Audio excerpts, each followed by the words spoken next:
So why is it that some vampire movies just suck?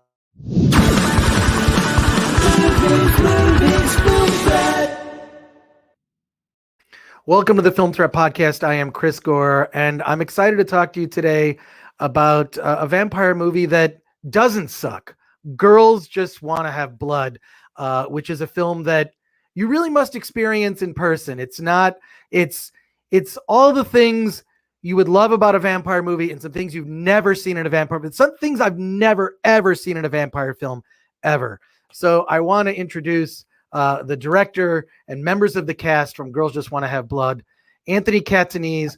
Welcome to the Film Threat Podcast. Well, thank you so much for having me, Chris. Awesome. We also have actresses Amanda Renee and Gigi Gustin. Hey, how are you? Hi, Chris. I'm great. Thanks for having me. Great. Thank you for joining me on this. Now, here's one thing. I don't know if you actually heard the news, but recently the Academy Awards, the Oscars, announced that they're moving their dates to late in April now. I believe it's April 25th is now when the Oscars will take place in 2021. Are you nervous about possible nominations? This is the one topic I didn't think would come up on this podcast. Yeah. Well, about the Razzies. Yeah, definitely. Okay, I mean, look, let's just call it like it is. Girls Just Want to Have Blood is super. I mean, parts of it are offensive. It's super hardcore.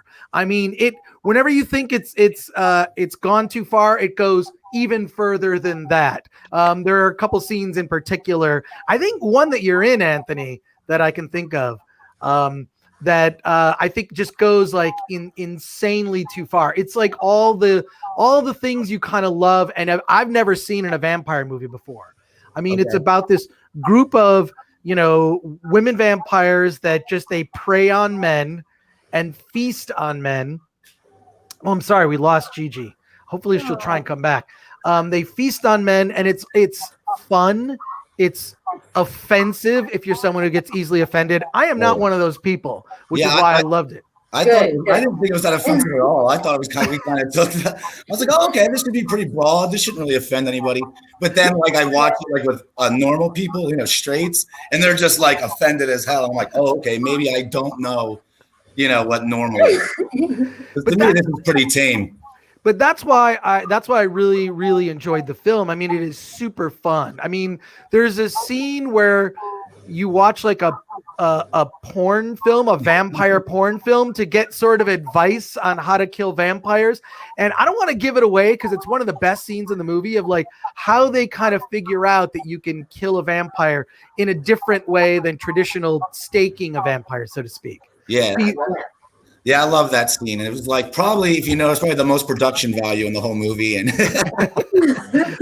well, sort of lack of production value on purpose because it was authentic. It was authentic. It looked like an 80s porn film. Yeah, that was definitely one of my favorite things to film for this movie. Yeah, well, tell me what led to this, because it's definitely not a type of vampire movie that we've ever seen before. I'm just really curious where this all started. Well, it started. Oh, did we lose you? It started where I made a movie called Sodomaniac, which was really extreme. I said, let me just try to make a movie that is a little more broad and people can enjoy, get a wider audience. And then I think I kind of based it off of I saw Spring Breakers, and I was like, I'm gonna make a movie like this. And then I tried to think of a way to combine that with horror. And I said, oh, vampires. Everybody likes vampires. And then whenever I do something, I just tried to think, what have I never seen in a vampire movie before, and how can we, do things differently so it's not just the same things we've seen over and over again. Well, I'm gonna add myself and then sort of take myself off the feed every once in a while. So I didn't go away. I just want to feature you guys. I want to have you. All right. Got scared for a second. We'll see if she'll be able to add. It's this new technology of doing podcasts these days. But what in terms of putting this whole thing together, I really love the sort of fun. Clearly you guys had fun. So I want to ask you, Amanda and Gigi, if we can get Gigi, when you read this script, were you oh my God, what is this? I mean, I wasn't that surprised because like I'm familiar with Anthony's work, but it's actually a little bit tame compared to some of his previous projects. Sodomaniac was like insane, and it was great. But this was like a step down from Sodomaniac as far as like offensiveness goes. So I was like, oh, it's not that bad. But would I want to watch it with my parents? No, I wouldn't. I'm trying to hide it from them, but not really. Cool family members can know about it, but yeah, I don't want my parents to watch this film. Well, I mean, it definitely has like all these fun elements that I've never seen in a vampire movie. I mean, what's interesting is in vampire films is you tend to have like, what are the tropes, right? What are the things that we know? What are the rules we know about vampires? Just like there are rules with zombie movies. Anthony, I want to ask you, like, when you were putting this all together, we were thinking like, okay, I'm going to follow the traditional rules of a vampire film that we've seen before, but I'm going to try and do it just a little bit differently. Yeah, like, like I did, like they have to be invited in. So I tried to do that, like, the scene where they're trying to get in with the horny dad. And another thing I thought was fun was the mirrors, and they can't take photos. We did where they're taking selfies, where one of the victims is taking selfies. And I thought, wouldn't it be cool if that girl's so into herself, she doesn't notice them behind her while she's taking these selfies. So that's like one of my favorite scenes. And I tried to play with things like that. And I tried not to go too far into it. I tried not to make it like Anne Rice or anything like that. I still tried to make it a little bit fun. But as far as the mirror stuff goes, I really enjoyed the phone thing. And again, just trying to think of ways I've never seen that done. And I thought that was interesting. And then having to be invited in and things like that. I think other than that, I'm not just sure. I didn't think about, like, we didn't play with any cross stuff. But, we had the holy water and things like that. So I just tried to think. And there was a scene that we got cut where the Stink character goes to get the holy water blessed by a priest. And we had like a whole thing that never got filmed because of time. So we played with it a little bit more. But I think the ones that really made it into the film were the phone one, which was one of my favorite ones. Well, there's also some gore effects. I mean, the gore effects, it reminds me of you definitely towed the line between like trauma and then some bigger budget stuff. I mean, there's some just insane stuff that happens in the gore effects in this. Was everyone on board with like, okay, we know this is going to be bizarre. We know we're going over the top. So just go with it. Yeah, at a certain point, like we know what type of movies we're making. And usually on set, we'll just look at each other and just be like, oh my God, if we look at each other and just go, this is the dumbest fucking thing I've ever seen in my life. We know we're doing something good, and it takes you back. A lot of people, especially at the end with the melting faces and stuff, we did that with like computers, like we did CGI stuff, and it just didn't have the same effect that I wanted. And it was literally a week before the premiere. And I was like, this still doesn't feel right. We went and shot, we were literally editing that, putting in those the melting face effects, the Raiders of the Lost Ark effect, in a couple days before we even screened the movie. So we were really going in there. We knew, like, this looks awesome to me, and that's the type of stuff I like. I'd rather see a cheesy effect, homemade effect, than some CGI stuff. Plus, we didn't have the budget. We had the budget to make that, so it's kind of budget and wanting to do practical. And a lot of those effects were done. We didn't know. We were just doing them as we went along. We had a couple of makeup artists, and we had some people who weren't, professional makeup artists come in and do all those effects, especially at that last battle scene. But we knew we were making, we weren't trying to make Interview with a Vampire. We knew we were making like a trauma movie, Well, it's definitely effective because as soon as you think like it's gone too far, it just definitely looking to always top itself and just also have a sense of humor. Now, the title of the movie changed, right? Because there's this punk rock song that's used in the film, which I think was that the original title, and what went into like having to change the title for the movie. Well, the original title, when I make a movie, I start with a title. So my original title was Teenage Blood-Sucking Bimbos, and that's what it was all through filming. And then we had a band. Actually, my music supervisor, his band wrote the song Teenage Blood-Sucking Bimbos because I always wanted to have a theme song for a movie. But then once we got distribution, the distributor Wild Eye was like, look, it's a great name. It's awesome, but I think we can do a lot more with it if we change the title. It'll get out there more. It'll get in more places. More people will sell it. I think you'll get a wider audience. And at the end of the day, I was like, you know what? Again, I made a movie called Sodomaniac, and I was like, I thought, so I was like, I think, and I wanted a title too, where my actresses and people in the movie could say the title without being embarrassed. They could be like, I mean, girls just want to have blood, rather than I'm in a movie called Teenage Blood-Sucking Bimbos, especially with like Google searches and things like that. When you start looking that stuff up, you're going to get a lot more than our movie. So the change, it was just to get it out to more places and things like that, and try to be, again, less offensive and just to open doors for us a little bit more. And I think, like, again, if it was still called Teenage Bloodsucking Bimbos, we might not be on this podcast right now. Well, at least the the song actually remains, which is pretty cool. Yeah, so that's awesome. There's no way I was getting rid of that. Well, I got to ask Gigi and Amanda, like, what when you read the script and you looked at like some of the things that you were going to have to do in this film, did you, I mean, was there like a camaraderie and like sense of fun on the set? Because it definitely comes off in your performances. It definitely comes off like you're having a good time. But obviously some of the events in the film are serious, but they're not taken so seriously. But I'm just curious what both your thoughts are on that. I mean, I had a blast. I really did. Like, even days when it was like 100 degrees and we were complaining, oh, it's so hot. It doesn't matter. Like, we still had fun. And all of the girls got along instantly. Like, we just clicked, and it was amazing. I mean, it was scary at first because it's like, oh, I'm going to meet these people. I'm going to work with them for I don't know how many months. And like, are we going to get along? And it was great. I mean, we all just loved each other right off the bat. And we had a blast. Well, I'm curious for some of the effects or scenes that had more gore effects, not to invoke my name, but for the gore effects, was that just like, I mean, I've heard stories of like Bruce Campbell like slept in his makeup because he's like, I don't want to go through take the makeup off and put it back on in the morning. I'm just going to sleep in it. Were there like scenes where you're just like, oh my God, this is just a ridiculous amount? Because there are scenes where there's ridiculous amounts of blood and ridiculous amounts of gore effects. That is true. The burn, can I say what kind of makeup I had on my face? Yeah. All right. The burn makeup was quite painful. But it was a little bit of a pain to put it on every time we shoot, but it wasn't so bad. I figured out pretty early on that I needed to have coconut oil at all times, not only to make myself look incredibly greasy, but also to remove the burn makeup. So if anyone ever needs to remove burn makeup, I don't know, coconut oil works. But yeah. And with the gore stuff, we tried to schedule it so all that stuff was done at once. Like, even at the end of the movie, that majority of all that gore scenes, we did that in one night.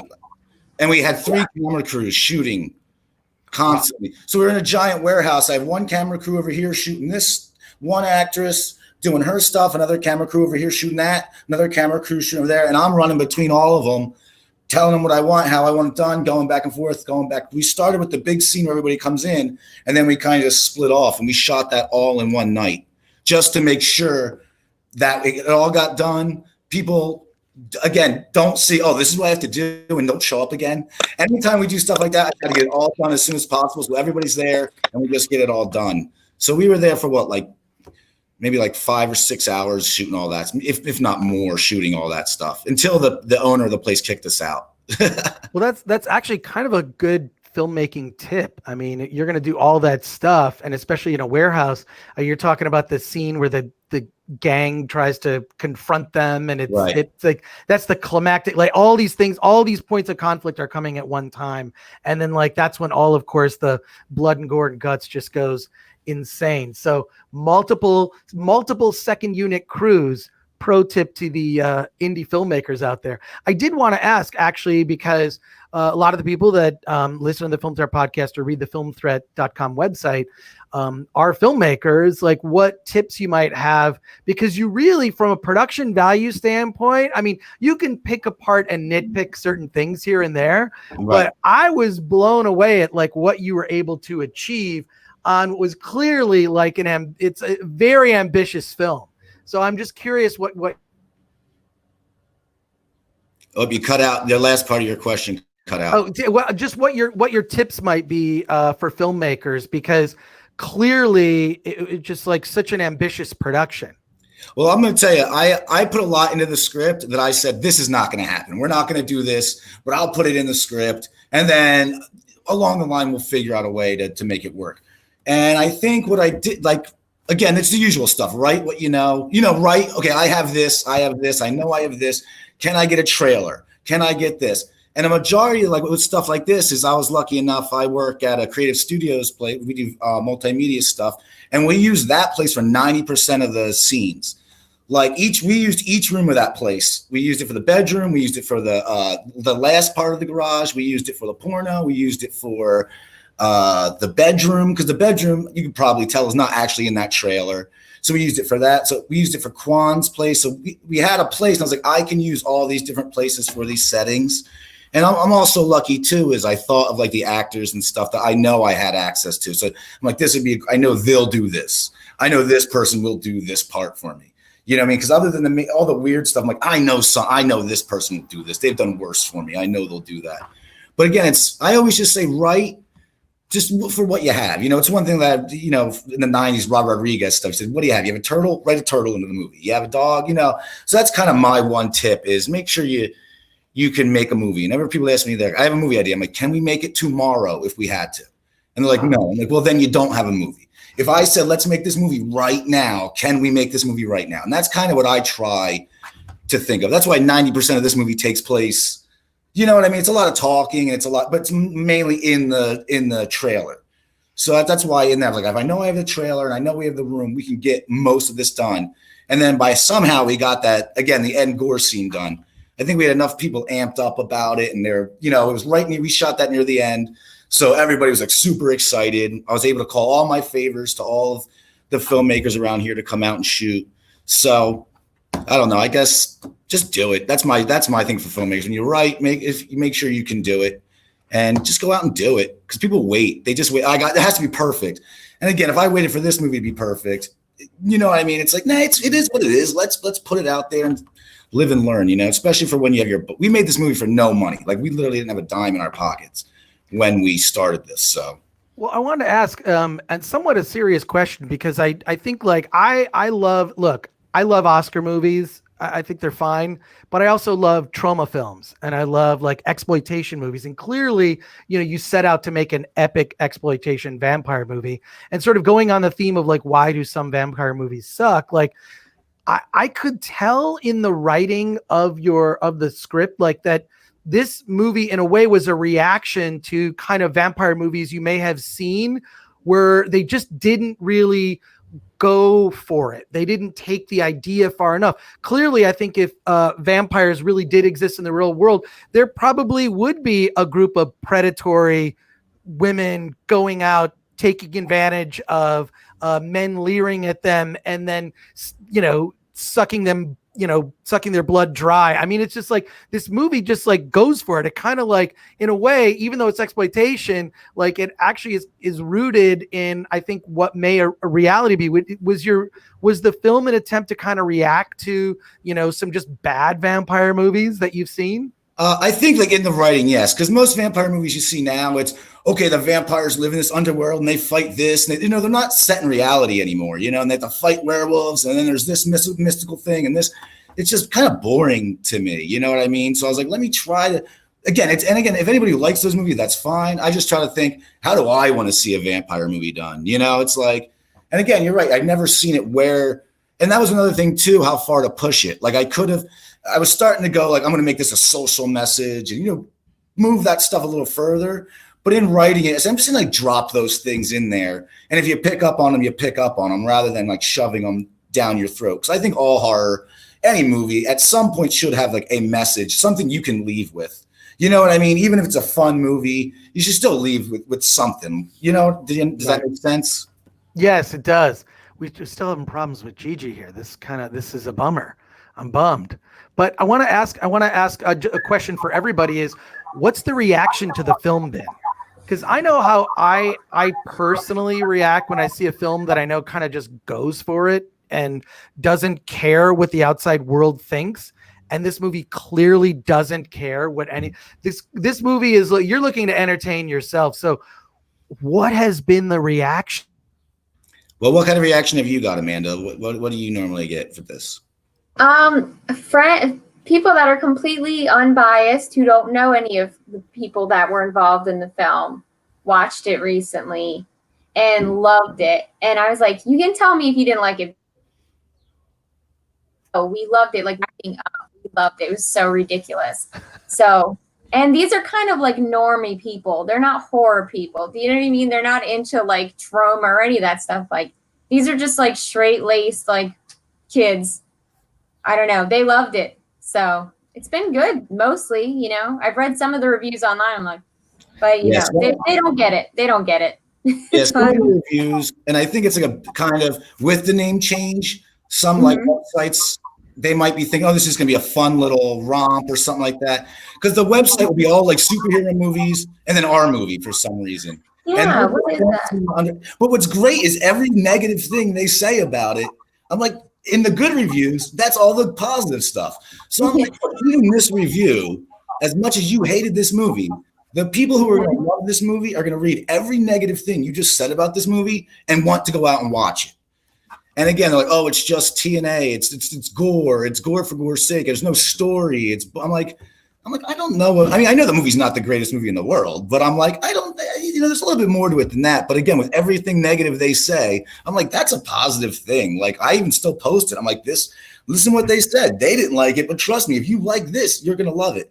And then other reviews are just like, look, this movie knows it's sleaze. It knows it's trash. If you like sleazy, trashy, Joe Bob Briggs stuff, you're going to love this movie. So I'm like, all right, perfect. I mean, we know what we are, you know? Like you said, we're not an Oscar movie. Exactly. What's just like, if you know, like, look, sometimes I'll read like a movie gets a bad review, and to me that makes me want to see it more. Oh yeah. You know what I mean? Like, I'm looking at that going like, why did this guy's got to stick up his ass? He doesn't know what he's talking about. Like, and that's what I kind of feel like with this film is like, it knows what it is. It's fun. There are definitely deeper layers to it, which is why I was asking about like you just put a lot more into it. And I just think that we live in like a crazy culture these days where cancel culture is looking to take out anything fun, or just anything that tries to have a nuanced conversation.